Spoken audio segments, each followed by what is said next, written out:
Estamos de vuelta para hablar ahora de esta intención que existe por levantar el secreto del informe Vallet, que ha regresado a la discusión pública en la antesala justamente de los 50 años del golpe de Estado. Para conversar sobre este tema tomamos contacto con el ex ministro de Obras Públicas y ex prisionero de la isla Dawson, Sergio Bitar, a quien saludamos. Sergio, ¿cómo está? Muy buenas tardes. Muy bien, muchas gracias. Sergio, ¿usted es partidario de levantar el secreto de la comisión Vallet? El problema es si vas a respetar los compromisos que se tomaron. Yo lo he pensado mucho, soy parte de las personas recibidas y oídas por la misión Vallet. Son actualmente unos 40.000 personas en los dos periodos, en las dos investigaciones, consultas que se hicieron al comienzo del 2000 y al comienzo del 2011. Y por lo tanto, yo tenía conocimiento de que a mucha gente no quería hablar. Entonces no es una decisión simple. Yo he hablado, incluso he publicado un libro mío que se llama Isla 10, de manera que todo lo que declaré ahí no tengo problema en que sea público. Pero ¿qué hacemos con aquellos que fueron a declarar porque tenían temor por distintas razones y a los cuales se les comprometió que esto no sería público hasta un tiempo después? Esa es la duda que tengo. Ahora, claro que yo quisiera que toda la información que hay ahí pueda ser a disposición y ponerse para investigar todo lo que falta por investigar de los 1.000 personas que no se sabe dónde están, asesinados, desaparecidos. Entonces, es un dilema complejo. Creo que hay soluciones, pero no es una cuestión simple. Sí, de hecho, desde el Ejecutivo adelantaron el día de hoy, se habla que el próximo martes se va a presentar una agenda robusta en materia de derechos humanos, que va en la línea también de lo que es esta recta final a la conmemoración de los 50 años del golpe, y la posibilidad de por ley poder levantar el secreto tiene varias alternativas, al menos son las que está barajando el gobierno del presidente de la República, Gabriel Boric. Oficialmente se ha conocido la posibilidad de que esto se levante de manera anónima, otra preguntándole a las víctimas quién quiere y quién no quiere hacerlo, y por último, que sea de manera total, algo que no unaría todas las voluntades. Si se le preguntara solamente a las víctimas y cada uno decidiera finalmente, ¿cree que podría avanzarse en mayor conocimiento de lo establecido en este informe? Creo que sí, eso es un mecanismo, pues yo he visto las opciones. Porque ponte tú que tú levantas ahora y dices lo que se acordó y que está en la ley, y que se lo prometieron a la gente, se va a levantar.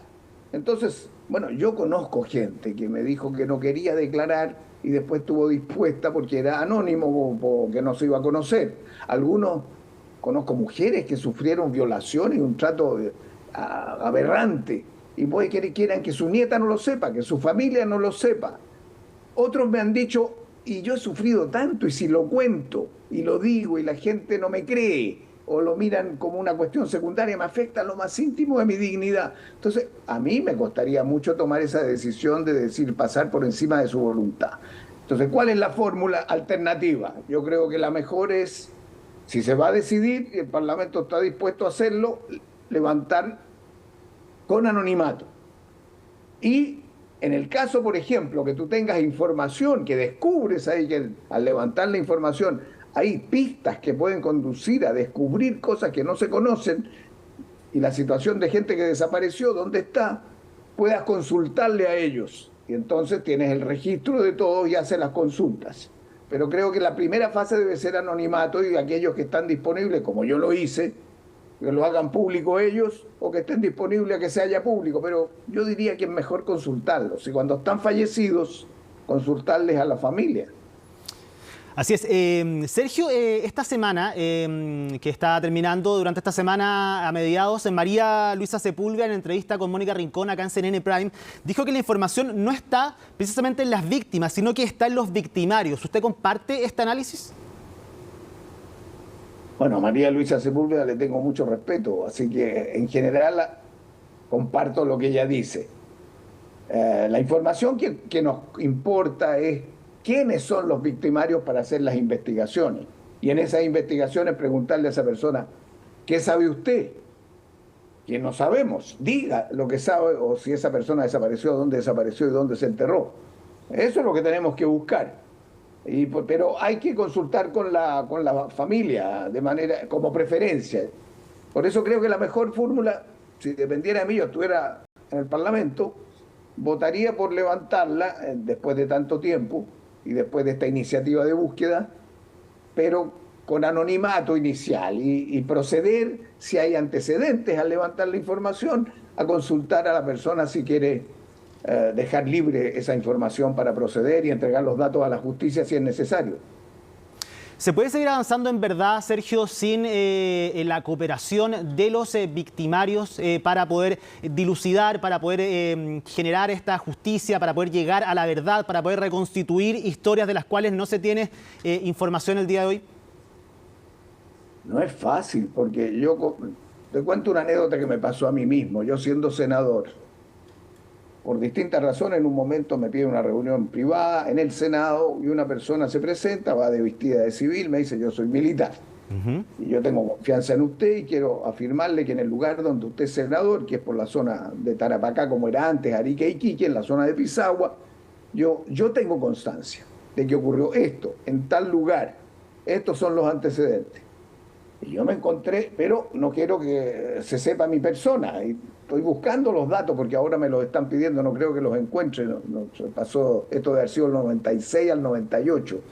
Hice una solicitud, llamé a abogados, llamé a los grupos de derechos humanos de la región de Tarapacá para que empezaran a indagar más. Identificamos el lugar. Pedí a la justicia de Pozo Almonte, creo que era el juez, si podíamos proceder a la búsqueda. Conseguí materiales, incluso unos sistemas especiales de los suecos que permitían indagar qué es lo que hay enterrado. No, son para minerales o metales, pero también me dijeron es bueno para los huesos, si se puede encontrar, si hay un resto. Se investigó a todo. Bueno, no se encontró, se exploró varias veces, incluso la persona fue y me indicó el punto concreto. Ahora, eso ocurrió después de los hornos de Lonquén, entonces muy probable, como se llamó la operación de destrucción de todos los restos y se ordenó exhumar y hacer explotar los huesos, es posible que no. Entonces se requiere la información. Y entonces, en vez de que la gente cargue en su conciencia con eso, bueno, el ideal es que entreguen esa información. Ahora hay que buscar qué forma de delación compensada podría haber o entrega de datos, pero yo creo que depende mucho del victimario. Sergio, esta semana el gobierno firmó el decreto que oficializa el Plan Nacional de Búsqueda. Posiblemente este pueda ser uno de los grandes legados que deje el gobierno del presidente Gabriel Boric, si es que se puede ejecutar de buena forma en los próximos años y si es que trasciende también como política de Estado. A su juicio, ¿qué marca, qué quiebre hace finalmente el hecho de que el Estado se haga cargo de la búsqueda en estos momentos? Bueno, sí es fundamental, o sea, las víctimas son hechas por terrorismo de Estado durante una dictadura. Las personas tienen que sentirse protegidas por el Estado.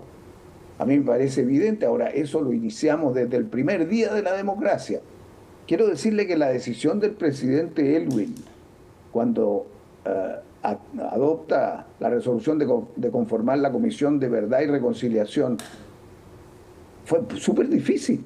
O sea, yo he conversado con el presidente Elwin antes que falleciera, incluso escribimos un libro y está ahí sobre la transición chilena, con sus declaraciones, que se llama Transiciones Democráticas, cubre varios países. Pero yo recuerdo claramente que él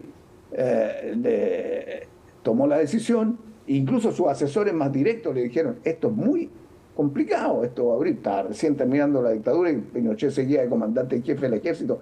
Tuvo mucho coraje el presidente Elwin y tomó la decisión, una decisión moral: vamos a hacer la investigación. Y esa decisión fue Pinochet a verlo. Eso me lo relata el propio Elwin. ¿Y qué es lo que le dice Pinochet? ¿Y usted por qué quiere abrir las heridas de nuevo?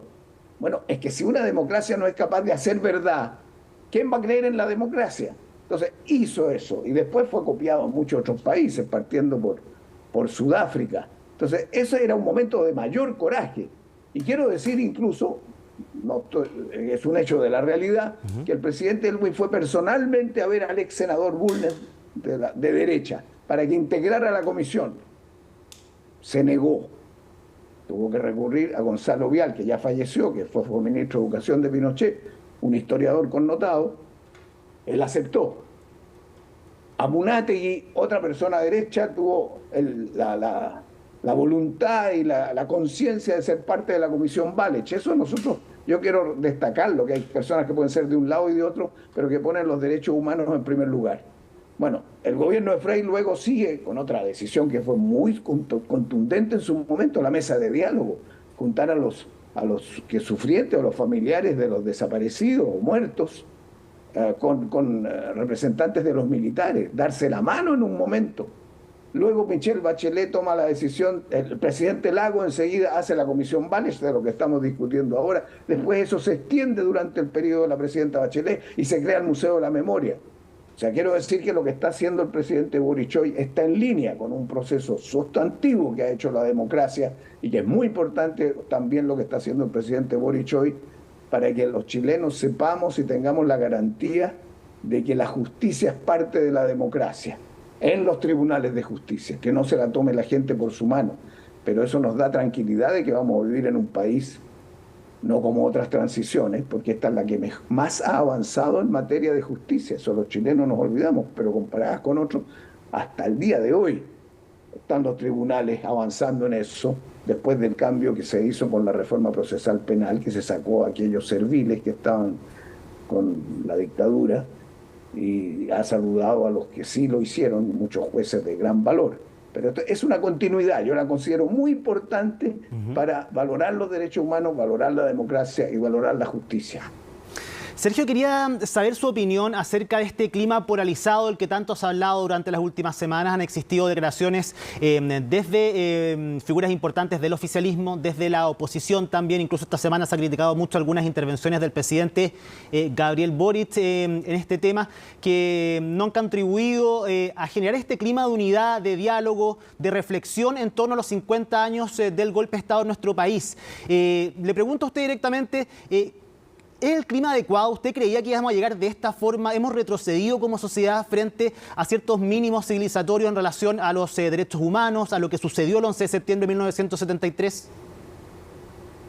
A ver, yo creo que si tú vas al corazón de la gente y la gente auténticamente pudiera expresar lo que siente, yo creo que el 80% de los chilenos dice nunca un golpe militar y una violación de los derechos humanos, de la violencia y la barbaridad que constituyó el golpe militar y lo que hizo la dictadura después. Porque incluso aquellos que eran partidarios del golpe antes de que se produjera jamás se imaginaron el nivel de asesinato, brutalidad, tortura, desaparecimientos, exoneraciones, exilios, etcétera, que todos conocemos. Entonces, yo creo que esto se ha polarizado de una manera muy extraña. Las causas y las consecuencias. Claro que podemos discutir las causas, y las causas de qué hizo mal la UP hay que discutirlas. Y yo fui ministro de Allende, y creo que si no hubiéramos hecho una autocrítica no habría existido la concertación. Lo hicimos. Yo creo que le falta a la derecha hacer un análisis también autocrítico de ella, de lo que hizo y de lo que nos costó después hacer las reformas constitucionales cuando se instaló la democracia.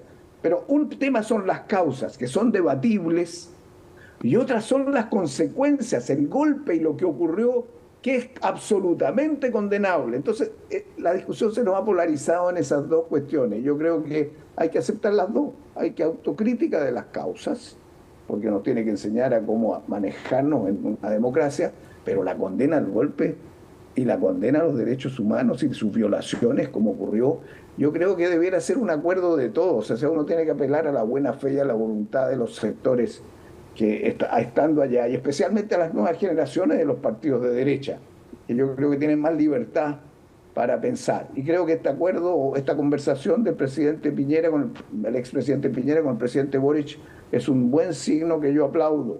Esos son gestos que la mayoría de los chilenos reconoce como de grandeza, de buscar grandes entendimientos.